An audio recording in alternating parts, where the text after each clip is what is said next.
که سړی یو کس باچا یا قاضي یا پولیس ته یا بل یو داسې زورور ته یا وکیل ته یا جج ته روپۍ ورکوي چې سبا ماته زما مال ته تاوان راونه رسیږي، نو دا د دې حکم چی شته وایي؟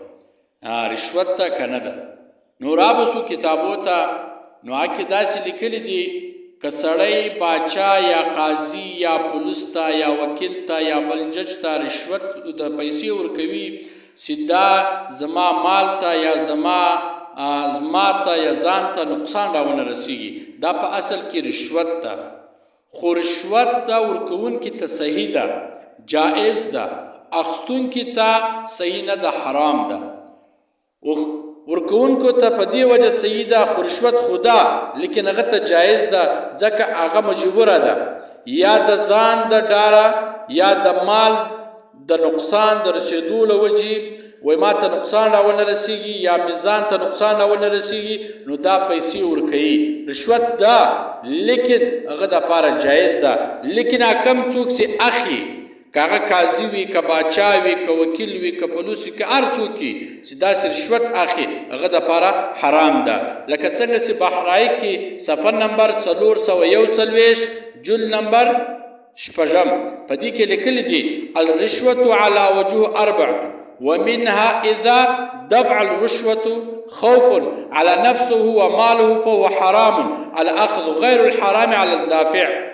ورشوت ورکون کې والا چې خپل پر ځان یا په مال بیریږي هغه ته خو روا ده، لیکن هغه چاته حرام ده چې هغه اخلي. ورکوونکو والا ته حرام نه ده.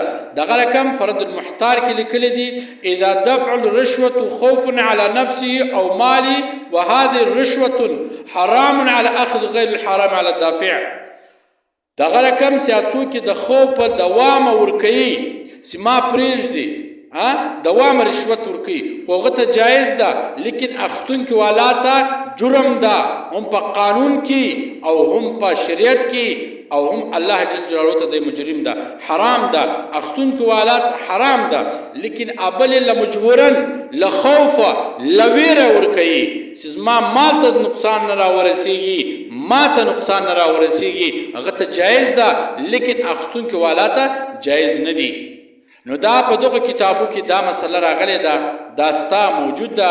لکه بحرایق صفحه نمبر 441 جلد نمبر 6، لکه رد المحتار صفحه نمبر 42 جلد نمبر 8، لکه تحتاوی صفحه نمبر 120 جلد نمبر 3، قذافي شرع مجله او لکه صفحه نمبر 40 جلد نمبر 6، قذافي فتح القدير صفحه نمبر 359 جلد نمبر 6، دغه رقم رد المحتار اخر صفحه نمبر 699 جلد نمبر 9.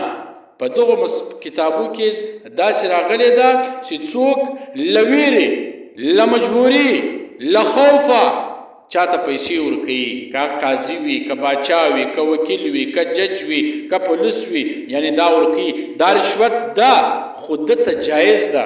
ولې؟ دی له خوفه لویره ورکوي، لیکن اخیستونکي دپاره چې څوک اخلي هغه قانونا هم جرم ده، شریعتا هم جرم ده، او الله جل جلاله ته هم د مجرم ده، یعنی دا حرام دي د پیسې دته چې دی اخلي.